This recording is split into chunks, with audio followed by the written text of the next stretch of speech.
Hey everyone, my name is Cyan and welcome to my channel. I make videos about the college process, college life, and lifestyle in general. Today I am incredibly excited because as you can see behind me, I got in the mail this iPad Pro, the Smart Folio, and Generation 2 Apple Pencil. So for today's video, we are going to be unboxing these three items, and I'm going to be showing you what I put on the iPad in terms of apps and note-taking for design and creative process stuff. Yeah, you're in for a treat. So currently we are hanging out on my desk, and I think we're going to start with the biggest package. This is what the box looks like from all angles. It has a little tab on the side to pull.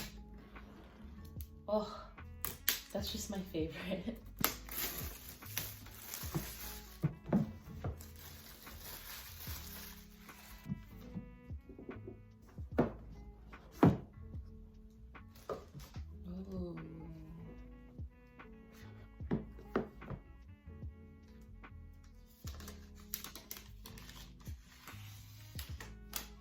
Wonderful.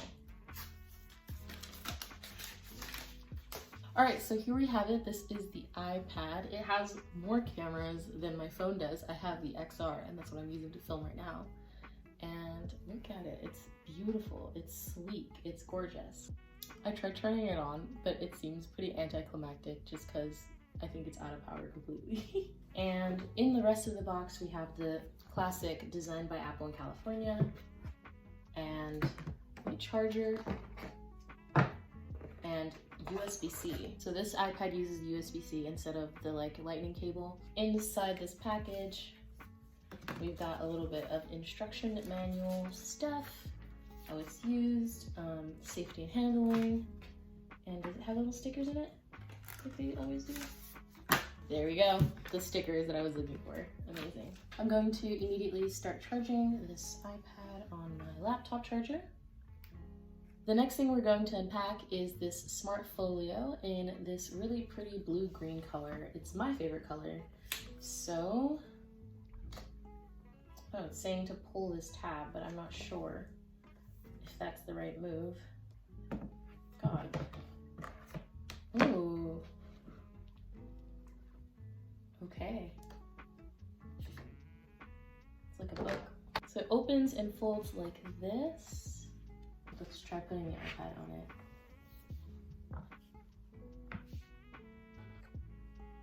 So this is what it looks like on, and it just kind of magnetically attaches to the iPad. Last thing we have to unpack is the Apple Pencil, and let's just go right into it. Boom.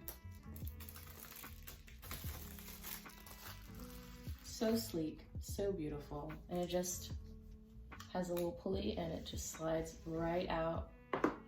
Designed by Apple in California, right down the street from me. And it's got, oh, sleek. Here is the pencil itself.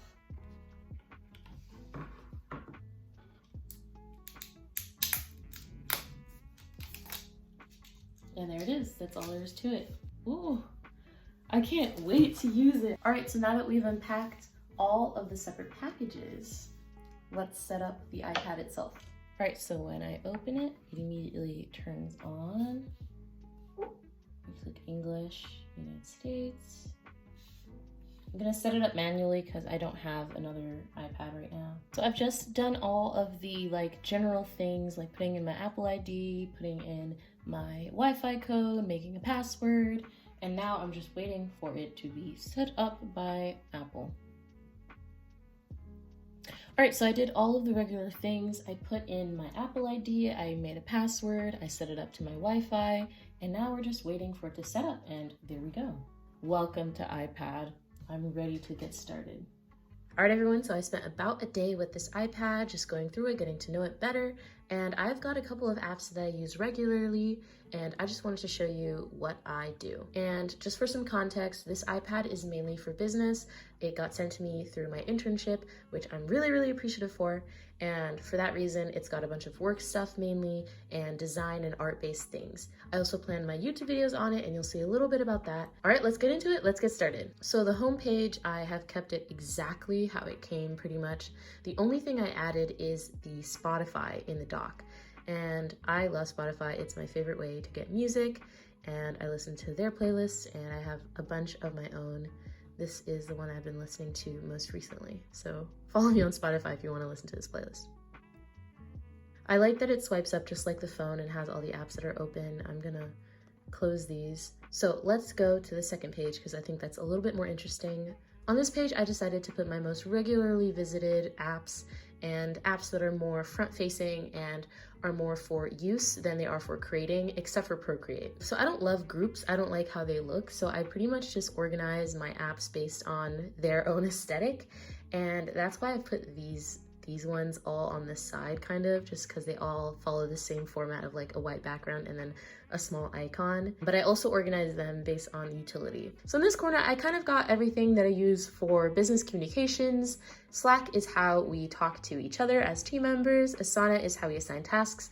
And then Gmail is how we send larger updates or meeting requests. And then OneNote is what I use when we take notes. For meetings, I really like to jot everything down, and I think OneNote is super easy to use.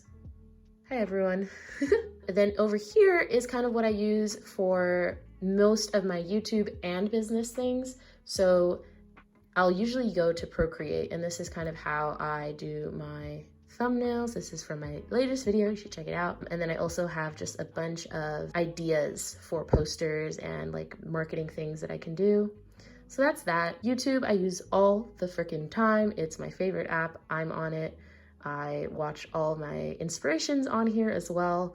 It's like my favorite app and it works well. So Medium is an app that I kind of just downloaded because I published my first story. I basically did an experiment where I put one of my college essays on there and see what would happen. It was really cool. It got picked up by some of their interest groups, and I don't think I earned any money from it, but it was a pretty cool experience. Patreon is the same thing. I just kind of downloaded it to see what the interface was like, see how it worked, and what it took to be a creator and make things on there, and I thought it was pretty easy. So I'm gonna set this up later, but I definitely want to get into Patreon more. So if anyone here that's watching this has any tips, let me know. The only thing I find kind of irritating about the iPad is this dock.